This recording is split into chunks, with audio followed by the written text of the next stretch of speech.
Hey guys, welcome back to the readers. I hope you are having an amazing day. Let's get right into the stories. The first one is pro-revenge story. Okay, I'll share another revenge story. I'm only vengeful when someone deserves it, and that happens pretty often, so I'll share one from 2021.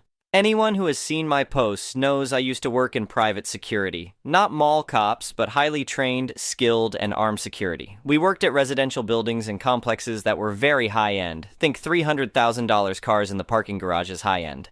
Places like this are Karen Central. Imagine apartments full of Karens and entitled teenagers. The company owner, Ryan, was awesome. A cop as his regular job, he understood what we faced. His advice was, be nice, but put the hammer down if you have to and don't take their crap. Also, if we don't get at least 2 complaints a month about us for worthless stuff, we aren't engaging the residents enough. He'd laugh when he said this.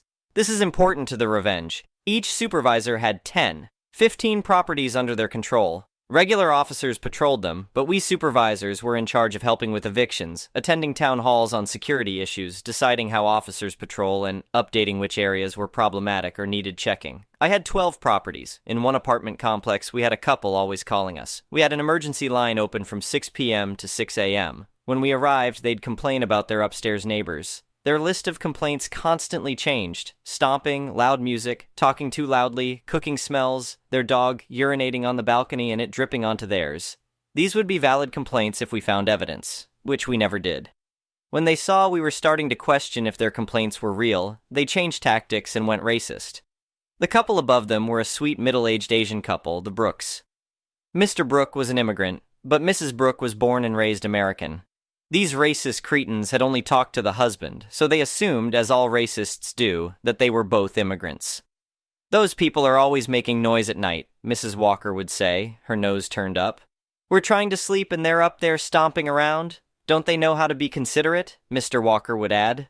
So this white sheet-wearing couple started making comments like, those Asians, and they're in America, why can't they cook American food, and I'm afraid to be in the parking garage when one of them is driving in it. While it angered me, those comments alone weren't enough for an eviction. All I could do was have my officers record the exact phrasing in their reports. I asked the property manager, Miss Patel, about the comments, and she said, if they don't say these things directly to the residents and the residents don't complain, there's not much I can do under the lease terms. So I tried to think of some way to get them evicted. Not only were they lying to get a nice couple evicted, but they were calling in false reports and wasting the officers' time. And they didn't call just every once in a while. They called sometimes twice in one night, usually 8 times a week. A month later, the opportunity was handed to me. The Brooks called me during the day and informed me they were going to China for 2 weeks and no one would be in their apartment. We wanted to let you know in case those people downstairs start complaining again, Mrs. Brooks said. This way you'll know they're lying. We'd also appreciate if you could check our door once a night to make sure it's locked and not broken into, Mr. Brooke added. I told the Brooks not to tell any neighbors they were leaving and to only inform the property manager besides myself. We had a patrol meeting that night. Officers didn't work one specific region, so I told them all my plan. Listen up, everyone, I said. I want you to respond each time the walkers call and write down exactly what they claim happened. Record any racial terms, no matter how minor. Mark the reports urgent and submit them immediately. We had an online system for all business. Email, schedules, report submitting, the works. During those 14 days, the walkers complained 18 times. Everything was documented, and I took it to Miss Patel. She looked it over and said, let's evict them. Side note, the client gets charged more for emergency responses than for regular patrols, meaning their lies were costing money. Since these were rentals, there was no HOA. In this situation, myself, the property manager, and the tenants sit down at a table. The charges for eviction are read.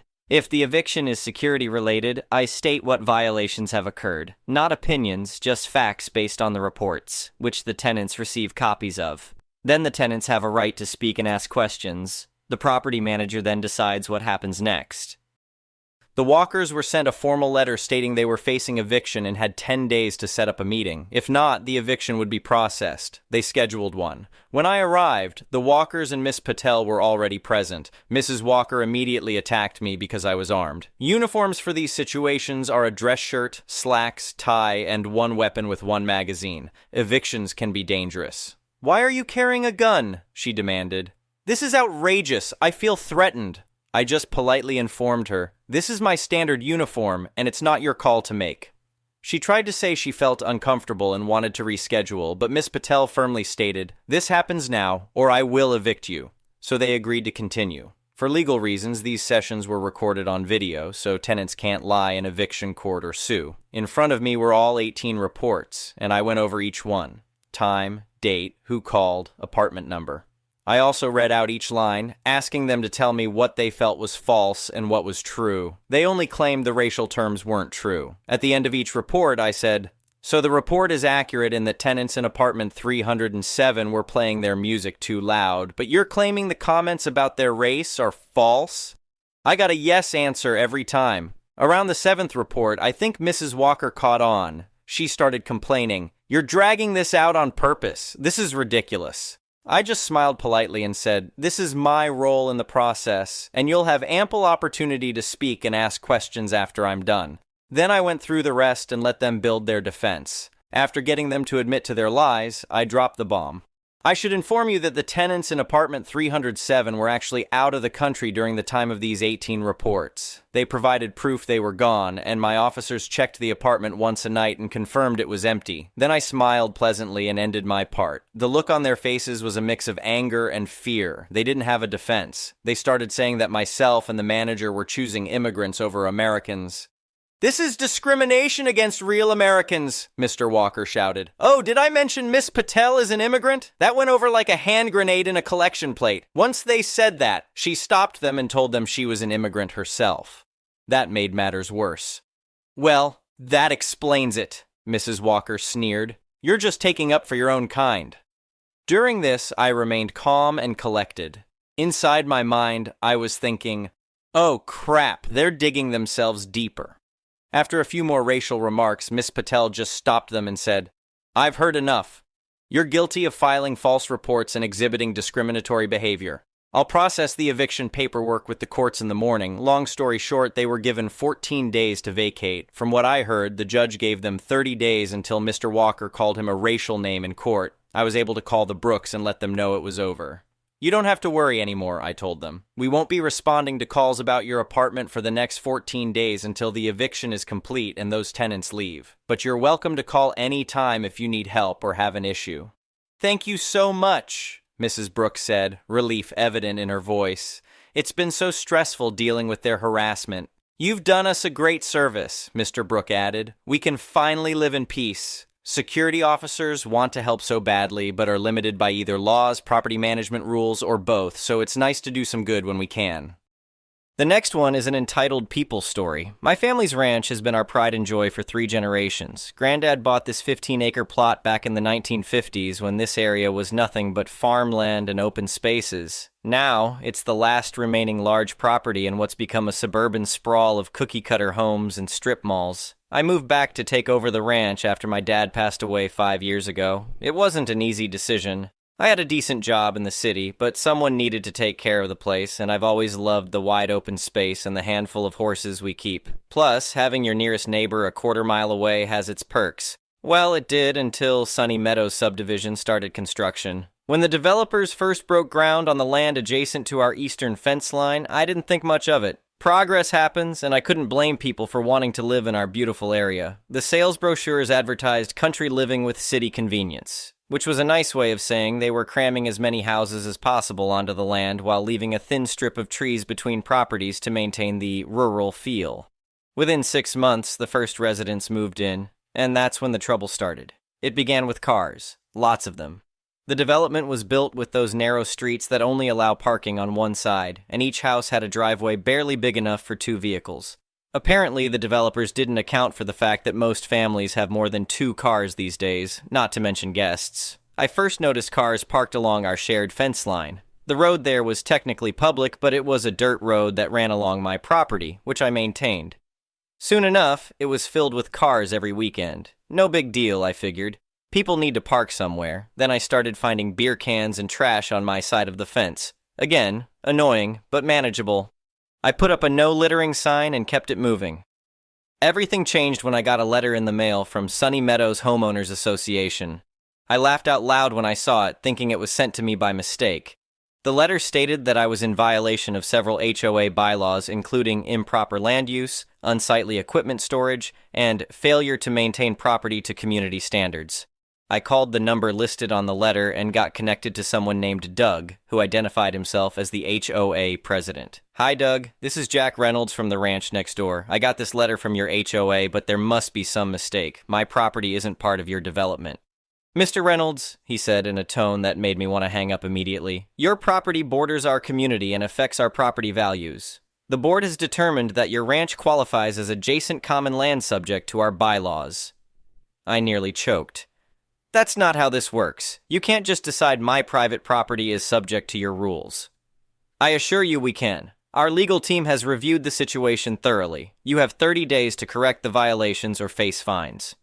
"Doug, I've owned this property for 5 years and my family has had it for over 70. We're not part of your HOA, never signed anything and never will. Don't send me any more letters." I hung up and threw the letter in the trash, figuring that was the end of it. I was wrong. 2 weeks later, I came home from a supply run to find cars parked on my property. Not along the fence, on my actual land. About a dozen vehicles were parked in the field where I usually let the horses graze. Someone had cut the lock on my gate and swung it wide open. I parked my truck to block any more cars from entering and walked around asking whose vehicles these were. A woman loading groceries into her trunk looked at me like I was insane. "This is the overflow parking for Sunny Meadows," she said. "The HOA president sent an email yesterday." "Ma'am, this is private property. This is my ranch." She shrugged. "The email said the community acquired additional parking space. Take it up with the HOA." I called the sheriff immediately. When Deputy Wilson arrived, he knew me well enough not to question my claim to the property. He took photos of the cut lock and the cars and started writing tickets for trespassing. As people came to move their cars, most were confused and apologetic. One guy showed me the email from the HOA on his phone. It read, "Good news. The board has secured additional community parking adjacent to the eastern entrance. Please use this space for guests and additional vehicles." Not one word about it being private property. They made it sound like they'd made some kind of deal with me. The deputy suggested I file a police report for the damaged lock and trespassing, which I did. I also installed a heavier chain and lock on the gate and put up no trespassing signs every 20 feet along the fence line. The next day, Doug from the HOA called me. "Reynolds, what's the meaning of this? You had our residents' cars ticketed. Your residents were trespassing on private property after someone cut my lock. You told them my ranch was community parking. That's illegal, Doug. We had an understanding. We had no understanding. I told you clearly that my property is not subject to your HOA. Now I've filed a police report naming your HOA specifically for encouraging trespassing and property damage. You'll be hearing from our attorney," he snapped before hanging up. Sure enough, 3 days later, I received a certified letter from Goldstein and Associates, attorneys at law, claiming that my property was subject to an easement that allowed for community use. It cited some obscure case law and threatened legal action if I continued to obstruct community access. I took the letter to my own lawyer, Maria Gonzalez, who'd helped with my dad's estate. She read it and actually laughed. "This is complete nonsense," she said. "They're bluffing. There's no easement on your property and they can't create one unilaterally. This letter is just meant to scare you." Maria drafted a response that was wonderfully direct. It clarified that no easement existed, that my property was not and had never been part of their HOA, and that any further attempts to access my property or claim authority over it would result in legal action for trespassing, harassment, and potentially fraud. We thought that would be the end of it. It wasn't. The next weekend, I woke up to the sound of machinery. I looked out my window to see a small bulldozer pushing dirt on my property, creating what looked like a parking lot just inside my fence line. A sign had been posted, "Sunny Meadows resident parking." I was out the door in my pajamas and boots before I even had time to think. I ran toward the bulldozer, waving my arms and yelling for the operator to stop. He cut the engine and lifted his headphones. "What the hell do you think you're doing?" I shouted. "Just following orders, man. HOA contracted us to grade this parking area. This is private property. You're trespassing and destroying my land." He looked genuinely confused. "I've got paperwork saying this is HOA common land. Got permits and everything." "Show me," I demanded. He climbed down and pulled some papers from the cab. The permit was for improvements to community common area, but listed the Sunny Meadows HOA as the property owner. The address was cleverly written to make it seem like it was part of their development. "These permits were obtained fraudulently," I told him. "I'm calling the sheriff and my lawyer. You need to leave now, or you'll be arrested." The operator, to his credit, seemed concerned. "Look, I don't want any trouble. I'm just doing the job I was hired for." "I understand, but you've been lied to." This is my property, not the HOA's. While we were talking, a black SUV pulled up, and out stepped Doug, along with a woman in a business suit I hadn't seen before. "Mr. Reynolds," Doug said with a smile that didn't reach his eyes, "I see you've met our landscaping crew. We're just implementing the community improvements we discussed."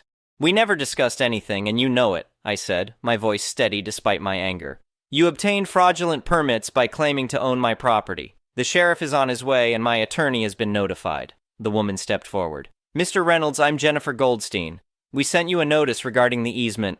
"There is no easement," I cut her off. "You made that up. What you're doing is criminal trespassing, property damage, and fraud."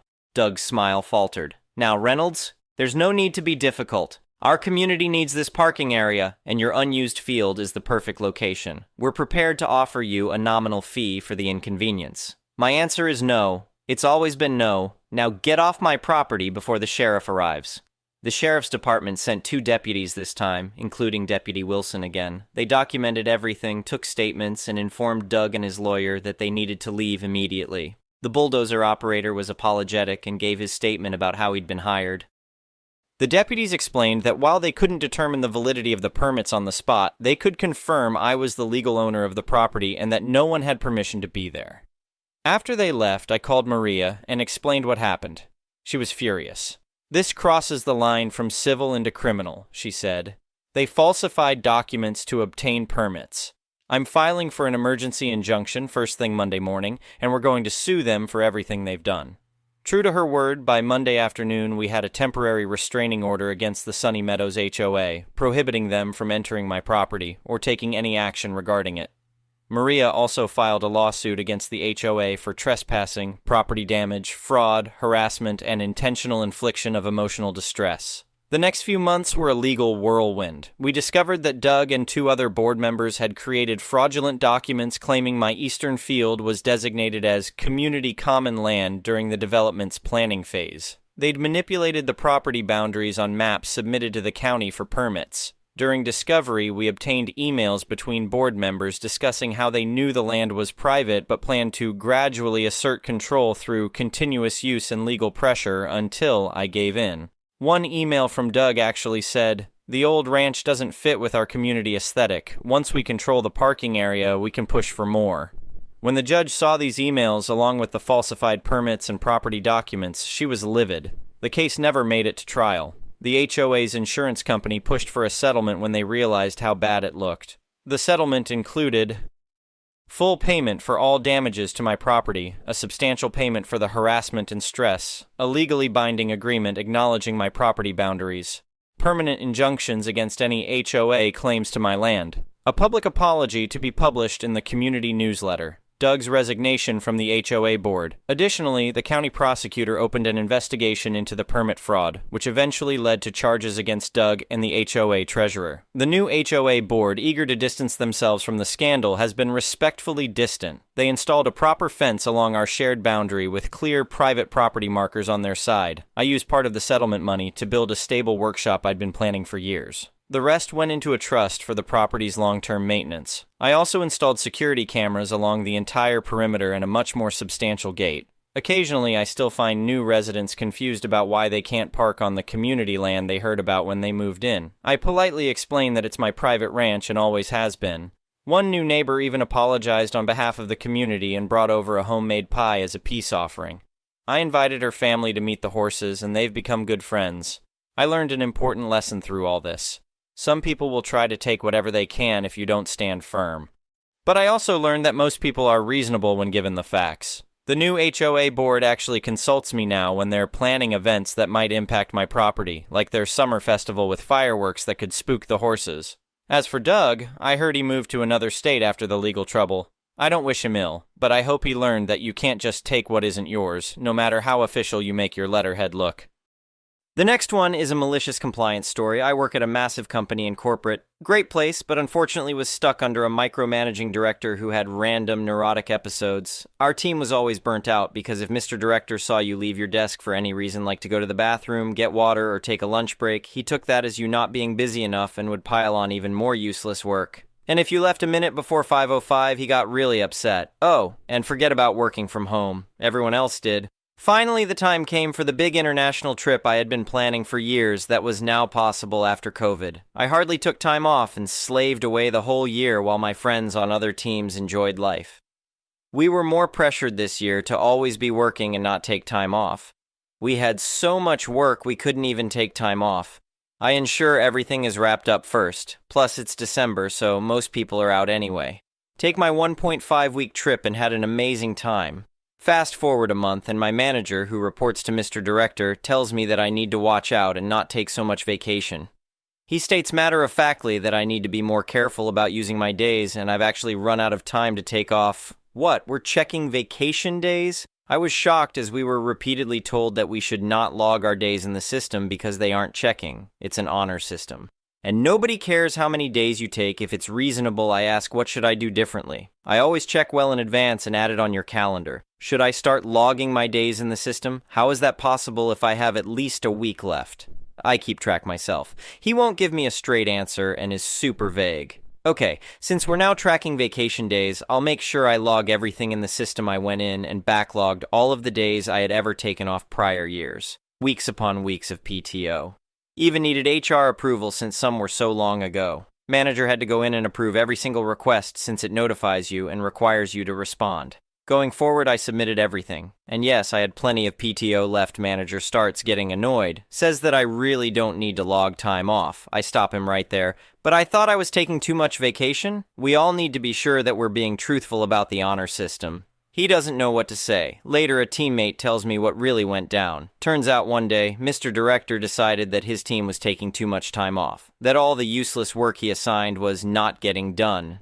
He had one of his tantrums and started freaking out and tracked down every day off, doctor's appointment, sick day, etc. that our team of 8 people had taken going back at least a year. He was checking calendars, digging up emails, asking other people if they saw us this day or that, even though he had told us time and time again, you don't need to log your days, we're not checking. But because Mr. Director was a B-cluster narcissist, he was much too busy and important to take up his concerns with us lowly employees directly. Or to talk things through like an adult and get all the facts first. But not too busy to account for every hour I wasn't at work. This would be one of many infractions that came out of nowhere. Mr. Director was also an extremely difficult person to work with. Other teams did not want to work with our team. He treated people poorly, and I can't tell you how many people flat out hated him. And guess what? Nobody had used anywhere near all their PTO, there were 0 performance concerns, and we were an extremely high-performing team due to the constant fear of setting him off. I always asked for feedback and got nothing, yet coworkers with planned family trips were getting pressured into pushing them back again, and again, and again, because Mr. Director needed them there sitting at their desk in case something important came up.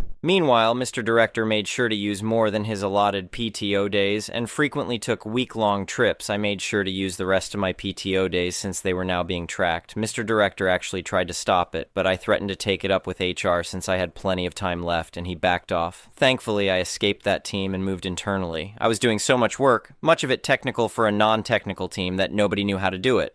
Mr. Director was frantically reaching out to me and demanding me to fix stuff. Even though I spent my last 2 weeks documenting and transitioning over everything, I chose to ignore him, and it felt great. My old teammates still there are miserable. The people that replaced us are already trying to leave. One guy, who'd been with the company for years, completely left the company a month after joining this team when realizing his mistake.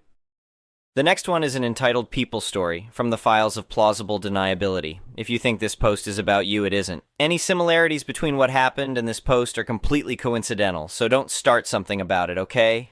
A relative was visiting a small family that included the parents and a teenager. Said relative was asked to take a family picture. Of course, the teen grumbled and complained about being asked to put on a nice shirt, comb the hair for the first time in a week, and come outside. But teenagers are legally required to act like teenagers. The relative has some decent skills with taking pictures. $75 to $100 per hour level of wedding photographer work would be an easy hire. Unfortunately, every photo has to be worked out perfectly, so what should have been a snap or two with an iPhone turned into 3. 5 minutes per shot, manually adjusting the focus, setting the f-stop and getting the exposure just right, adjusting the poses, reviewing the pic and saying it isn't good enough, etc. What would have been 2 minutes tops kept dragging on and on. After 30 minutes, the teen said they were done and went back inside. Said teenager beat me by seconds. I hate having my picture taken in normal conditions, and this impromptu session had taxed my patience to the end. Later on, the photographer, guest in my house, cornered me and laid into me about how disrespectful I was, and I received a 15-minute lecture about how he is an artist, and the teen deserves to have at least one decent picture to remember me when I'm dead. The photographer also pointed out every family portrait on display and explained why they were poor pictures and he would never product such horrible garbage. He was an amazing photographer, you see. He said so himself, which gave him the right to critique every photograph he saw. From there, it spun into a lecture about how every parent today is horrible and nobody is teaching kids any respect. That a teenager didn't want to hold still indefinitely for a picture and was rude, surly, wanted to spend every moment on the computer or phone in the bedroom was proof that the parents were doing a much worse job than he ever would, and all he wanted was to make sure that the teen wasn't going to end up homeless and friendless with zero social skills. So the least the parents could do was respect and support his efforts to do so because he, as a 39-year-old never married, no kid individual who served in the Navy, on a ship in Afghanistan no less, so he knew combat. For 4 years, just knew better and could fix everything that was wrong. When he started to question parenting decisions of his host, a response was needed. The following points were pointed out to him, none of which he had ever noticed/considered. Teenagers act like teenagers. They are going to be grumpy and moody. They are going to hide in their bedrooms. They are going to spend a lot of time on phones/computers. They are going to be sarcastic and at times rude to their parents. Many of them are going to hate having their picture taken. They are going to emerge from their den like a furry critter that smells kinda bad, inhale food as if there is no tomorrow, and quickly scamper back into hiding. They are going to do the occasional stupid and unsafe thing, and then they will grow out of it. And if they don't do any of those things, then I would actually be a little concerned because teen brains are switching from 100% dependent to 100% independent, and as they rewire the neurons and get a taste of new hormones, they are going to act like that. But I saw some kids and they were riding their bikes too fast and I told them that they would get hurt. As their elder, I deserve respect, but they laughed at me and ignored me. Well, teens are like that.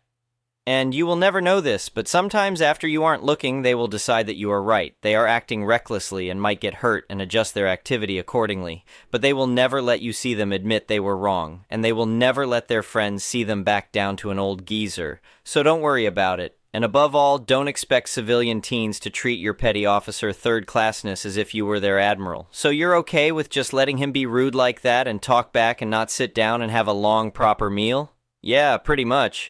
If it is a special occasion or something important, he'll act differently. And I'm just supposed to stand back and do nothing while you won't let me fix him?